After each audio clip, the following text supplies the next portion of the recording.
আসসালামু আলাইকুম ওয়া রাহমাতুল্লাহি ওয়া বারাকাতুহু। দর্শক, অনুষ্ঠানের শেষ পর্যন্ত আমাদের সাথেই থাকবেন এই প্রত্যাশায় আজকের আলোচনা শুরু করছি। প্রথমেই আমরা প্রফেসর ডক্টর আব্দুল্লাহ জাহাঙ্গীর স্যারের কাছে জানতে চাইব যে মানব জীবনে সুস্থতার গুরুত্ব সম্পর্কে আমাদের প্রথমে কিছু বলুন। আলহামদুলিল্লাহ ওয়াসসালাতু ওয়াসসালামু আলা রাসূলিল্লাহ ওয়া আলা আলিহি ওয়া আসহাবিহি আজমাইন ওয়া বাদ। আসলে মানব জীবনের সুস্থতা অন্যতম শ্রেষ্ঠ নিয়ামত। এক্ষেত্রে আমাদের কোরআন এবং সুন্নাহ এই নিয়ামতকে ধরে রাখার নির্দেশ দিয়েছে, এর গুরুত্ব উপলব্ধি করার নির্দেশ দিয়েছে।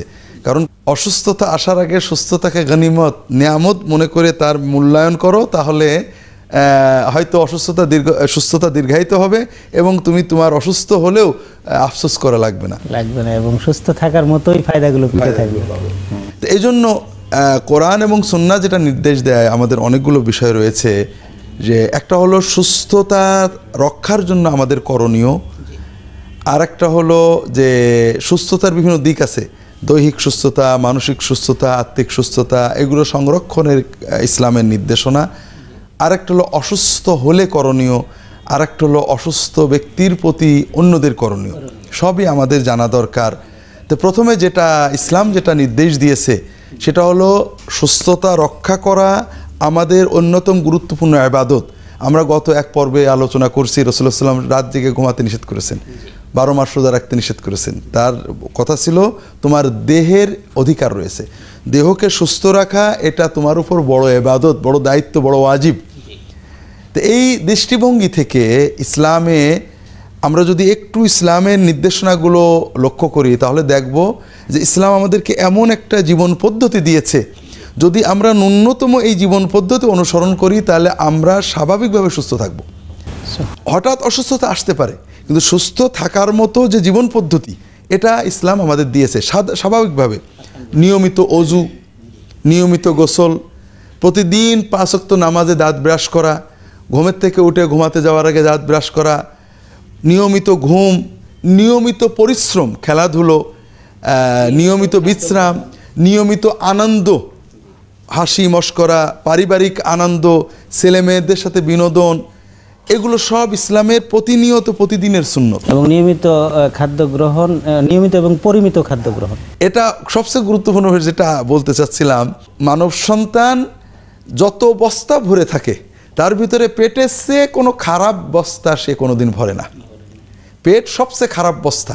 একজন মানুষের জন্য খাদ্য হিসেবে ওটাই যথেষ্ট যা তার পুষ্টি সংরক্ষণ করবে, সুস্থ রাখবে।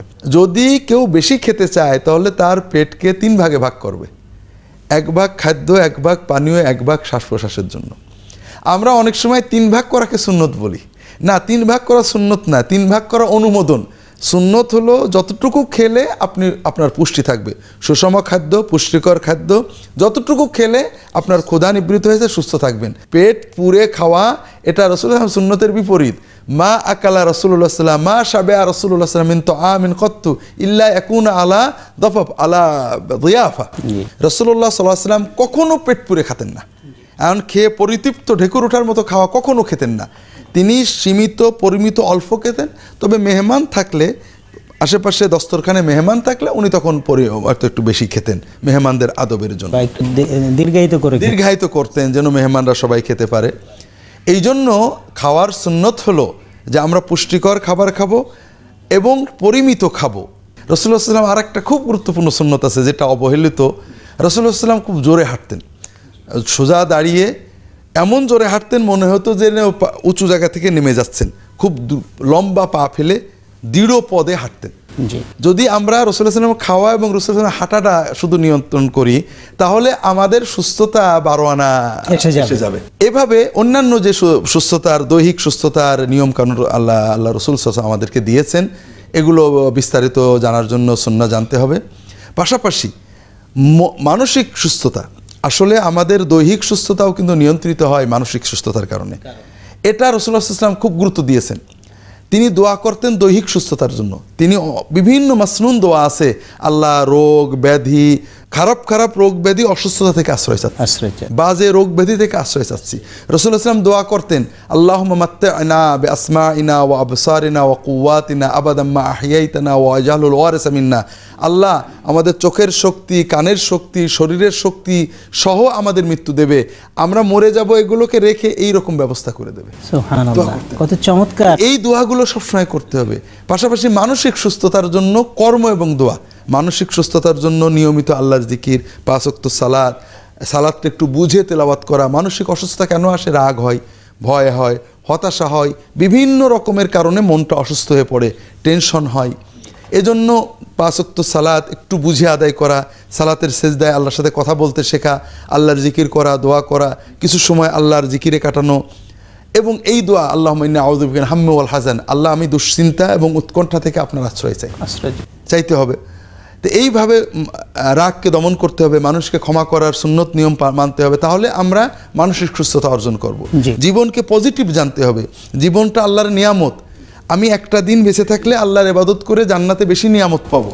জীবনে চারিপাশে আল্লাহর নিয়ামতগুলো বড় করে দেখতে হবে, বেশি বেশি আলহামদুলিল্লাহ বলতে হবে, তাহলে জীবন সম্পর্কে দৃষ্টিভঙ্গি পজিটিভ হবে, ইতিবাচক হবে, জীবনটাকে মনে হবে নিয়ামত।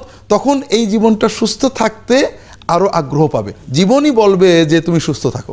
এই জন্য মানসিক দৈহিক সুস্থতার যে নিয়ম আল্লাহ এবং আল্লাহ রসুল দিয়েছেন, এটা মানতে হবে, সুস্থতা চাইতে হবে। সুস্থতা ধরে রাখার জন্য দুটো বিষয় আছে। এমন কিছু খাদ্য গ্রহণ না করা যা অসুস্থ করে, এটা রসুল নিষেধ করেছে। ফিকহে রয়েছে যে খাদ্য অসুস্থতা তৈরি করতে পারে বলে নিশ্চিত, ওই খাদ্যই হারাম। হালাল খাদ্য, মুবাহ খাদ্য হারাম হয়ে যাবে। কাজে এমন কোনো খাদ্য গ্রহণ না করা যা আমাদের সুস্থতাকে নষ্ট করতে পারে। ধূমপান, মদপান হারাম। ধূমপানের ব্যাপারে প্রায় সকল আলেম একমত, এটা হারাম বা মাকরুহ তাহরিমি, কারণ এটা ক্ষতিকর। তো এই ধরনের যে কোনো মুবাহ খাদ্যও যদি ক্ষতিকর বলে নিশ্চিত হয়, এটা নাজেজ হয়ে যায়। অনেকে ধূমপানের পরিবর্তে জর্দা, সাদা ইত্যাদি খাওয়াটাকে বৈধ করতে চান, এটাও ঠিক নয়। জর্দার ভিতরেও ক্ষতিকর দিক রয়েছে, কাজেই জর্দাও মাকরুহ, মানে শরীয়তের মানদণ্ডে আমরা অনেক আলেম ওলামা খান, আমরা দুর্বলতা প্রকাশ করি, কিন্তু যে কারণে খাদ্য মাকরুহ হয় সেটা হলো অকল্যাণ নিশ্চিত হওয়া। ভালো আছে মন্দ আছে এটা অন্য ব্যাপার, চা খাচ্ছি ভালো দিক আছে খারাপ দিক আছে, ভাত খাচ্ছি ভালো দিক আছে খারাপ দিক আছে, এটা অন্য বিষয়। কিন্তু জর্দার কোনো ভালো দিক যেটা প্রয়োজন নয় এবং কোনো ভালো দিক নেই, যেটা খারাপ দিক, এটা ফুকাহারা লিখেছেন এবং সুন্নাহর আলোকে কোরআনের নির্দেশ অনুযায়ী এগুলো বৈধ হবে না। জি, সুতরাং এগুলোকে বর্জন করা দ্বীনের দায়িত্ব, আমাদের দায়িত্ব। তো অনেকে মনে করেন হালাল হারামটা তো ইসলামের দৃষ্টিভঙ্গি, আসলে ইসলাম তো মানুষের জন্য। আপনি গত আলোচনায় বলেছেন যে আল্লাহ সুবহানাহু ওয়া তাআলা তার বিধানগুলো দিয়েছেন আমাদের কল্যাণের জন্য, আমাদের লাভ ক্ষতি এখানে নেই। মদ আল্লাহ হারাম করেছেন এজন্য নয় যে মদ খেলে আল্লাহর কোনো ক্ষতি হবে, মদ খেলে আমি বান্দার ক্ষতি হবে, আমার জীবন ধ্বংস হবে, পরিবার ধ্বংস হবে, সম্পদ ধ্বংস হবে, তাই জাতি ধ্বংস হবে। তো ওই রকম আল্লাহ তাআলা দিন দিয়েছেন আমাদের জন্য। আল্লাহ সুস্থতা রক্ষার জন্য কত করেছেন। অসুস্থ হওয়ার ভয় থাকলে ওযু করবে না তায়াম্মুম করবে, গোসল করবে না তায়াম্মুম করবে, সেজদা করতে না পারলে দাঁড়িয়ে নামাজ পড়বে, দাঁড়াতে না পারলে আল্লাহ তাআলা দিনকে সহজ করে দিয়েছেন সুস্থতাকে সংরক্ষণ করার জন্য। তো স্যার, আমরা আবারও আপনার কাছে ফিরে আসব, একটা ছোট্ট বিরতিতে যাচ্ছি। দর্শক, ফিরে এলাম বিরতির পর। আপনারা দেখছেন সুন্নাহর আলোকে মুমিন জীবন অনুষ্ঠানটি পরিবেশিত হচ্ছে পুতুল প্রপার্টিজ লিমিটেড এবং স্কাইটাচ অ্যাপার্টমেন্টস লিমিটেডের সৌজন্যে। আজকে আমরা আলোচনা করছিলাম সুন্নাহর আলোকে সুস্থতা ও অসুস্থতার বিধান নিয়ে। তো এই পর্যায়ে আমরা প্রফেসর ডক্টর আব্দুল্লাহ জাহাঙ্গীর স্যারের কাছে জানতে চাইব, অসুস্থদের প্রতি সুস্থদের করণীয় কি? আসলে এখানে দুটো বিষয় রয়েছে। অসুস্থ ব্যক্তির নিজের প্রতি নিজের করণীয়, আরেকটা তার প্রতি অন্যদের করণীয়। সুস্থতা নিঃসন্দেহে আমরা চাইব, চেষ্টা করব, কিন্তু অসুস্থতা এসে গেলে আমরা যেন হতাশ না হয়, মন খারাপ না করি। কেন? প্রথম বিষয় বুঝতে হবে যে রাসূলুল্লাহ সাল্লাল্লাহু আলাইহি ওয়াসাল্লাম বলেছেন, মুমিনের প্রতিটি বিষয়ই একটা অদ্ভুত বরকতের, আনন্দের, কল্যাণের। মুমিন যখন ভালো থাকে, কল্যাণ পায়, শুকর করে, তার সওয়াব পায়, দুনিয়ায় বরকত পায়, আখিরাতে সওয়াব পায়। আর মুমিন যখন কষ্টে পড়ে, সবর করে, আর সবরের কারণে তার সওয়াব আরো বেড়ে গেল, আরো ভালো হয়ে গেল। সুবহানাল্লাহ। কাজেই আমাদের জীবনটাকে বুঝি, জীবনটা হলো অনন্ত, এই দুনিয়ায় এবং আখিরাতে। আল্লাহ যদি আমাকে অসুস্থতা দেন, আমার চেষ্টার পরেও কোনো কারণে অসুস্থতা দেন, আমি এটাকে নিয়ামত হিসেবে গ্রহণ করব, যে এটা আমার দুনিয়া এবং আখিরাতে কল্যাণময় মূলে আল্লাহ দিয়েছে। প্রথম আমি যদি সবর করি, আমার সওয়াব হবে। দ্বিতীয়ত এই ছোটোখাটো অসুখ বিসুখের মাধ্যমে আল্লাহ আমার গুনাহগুলো মাফ করবেন, এটা বারবার হাদিসে আসছে। একটা দিনের জ্বরের মাধ্যমে আল্লাহ অনেক বছরের গুনাহ মাফ করে দেন। সুবহানাল্লাহ। তা আমি অনেক গুনাহ তো করে ফেলি, তওবাও করতে পারি না ভালো করে।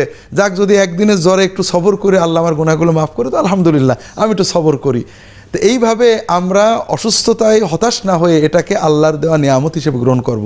মুমিনের জীবনের প্রতিটি দিক যদি মুমিন ইমানি চেতনা নিয়ে গ্রহণ করে, এটা তার জন্য দুনিয়া এবং আখিরাতে কল্যাণকর। সে ভালো থাকলেও কল্যাণ, সে অসুস্থ থাকলেও তার জন্য কল্যাণ আসে। মানে অসুস্থতার অকল্যাণের মাধ্যমেও সে কল্যাণ পাচ্ছে। কি জন্য? একজন মুমিন নয় তিনি অসুস্থতার কারণে হতাশ হচ্ছেন, গুনাহ হচ্ছে, তিনি হাহুতাশ করছেন, গালি দিচ্ছেন ভাগ্যকে, তার অসুস্থতা পুরোটাই অকল্যাণ এবং আল্লাহর কাছে সে কিছুই চাচ্ছে না। আর মুমিনের অসুস্থতাও কল্যাণ। এক নম্বর তিনি এটার সবর করে সওয়াব পাচ্ছেন, এটার মাধ্যমে গুনাহ মাফ হচ্ছে এবং আল্লাহর কাছে পানা চাচ্ছেন, অনেক দোয়া করছেন, দোয়ার সওয়াব পাচ্ছেন।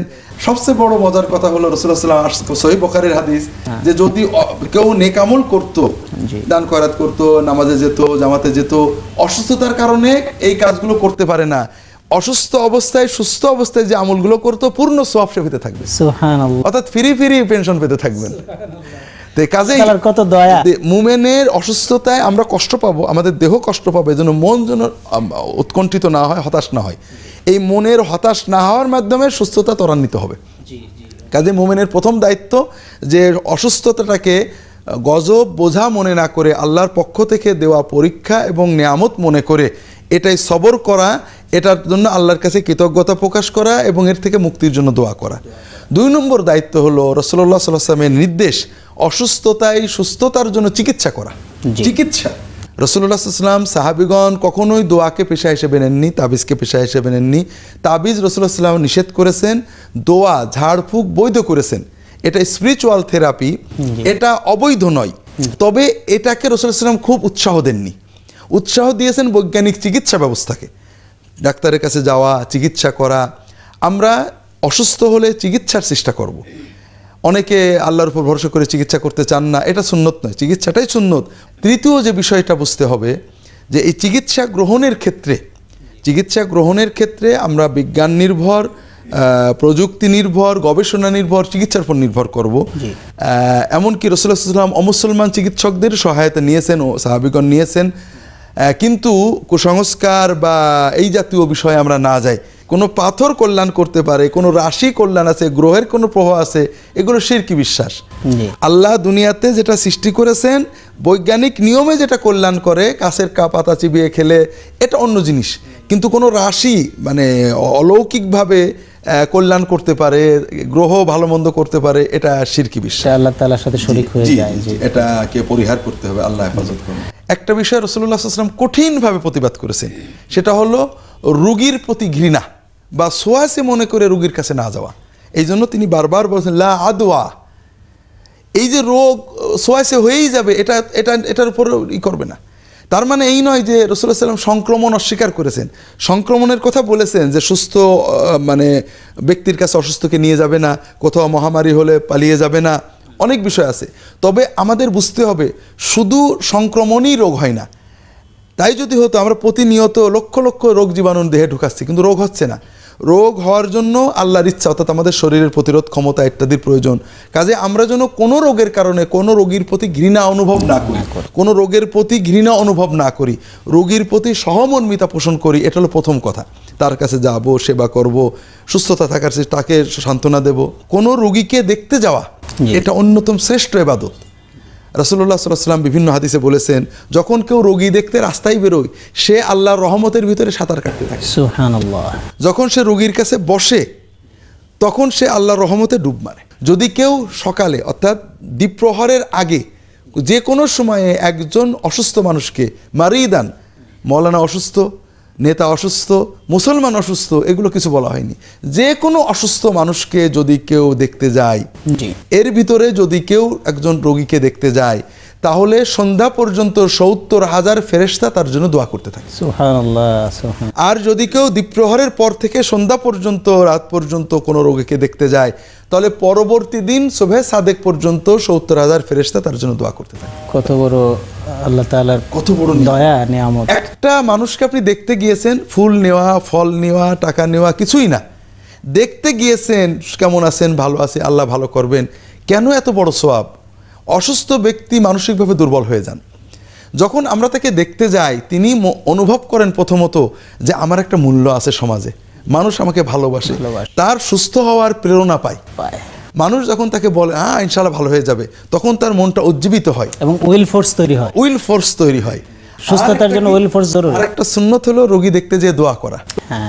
এই দোয়াটাও আল্লাহ রাসূল সাল্লাল্লাহু আলাইহি ওয়াসাল্লাম বলছেন, যদি কেউ রোগী দেখতে যায় তার গায়ে হাত দিয়ে মাথায় হাত দিয়ে 7 বার বলে, মহান আল্লাহ যিনি মহান আরশের প্রভু, তার দোহাই দিয়ে তার কাছে আমি বলছি যে তাকে তিনি আপনাকে সুস্থ করে দেন, এই দোয়াটা যদি 7 বার বলে, ওই ব্যক্তি যদি মৃত্যু নির্ধারিত না হয়ে থাকে, সে রোগ থেকে সুস্থ হবে। দোয়াটা আসআলুল্লাহাল আযীমা রাব্বাল আরশিল আযীম আইয়াশফিয়াকা। মাশাআল্লাহ। জি, এই দোয়াটা আমরা 7 বার বলবো, এতে আমিও সওয়াব পেলাম, ওই ব্যক্তি সুস্থতা ইনশাআল্লাহ পেয়ে যাবে আমার দোয়ার মাধ্যমে। অসুস্থকে দেখতে যাওয়ার সওয়াবটা আমি পুরোই পাবো আমি হাদিয়া না নিলেও। কিন্তু হাদিয়া নেওয়াটা অন্য একটা সুন্নত ইবাদত, যে কোনো মানুষকে বেড়াতে গেলে দেখতে গেলে তাকে কিছু হাদিয়া দেওয়ার। অসুস্থ ব্যক্তির পথ্যের ব্যাপারেও রাসূলুল্লাহ সাল্লাল্লাহু আলাইহি ওয়াসাল্লাম নির্দেশ দিয়েছেন। জি জি, আমি ঠিক বলছিলাম। এমন কিছু না করি আমরা যে আরে আল্লাহ ভরসা, যা ইচ্ছা খেয়ে গেলাম, আল্লাহ রাসূল মিষ্টি খেয়েছেন কাজে ডায়াবেটিস হয়েছে থাকি, সুন্নত মিষ্টি খেতে থাকি না।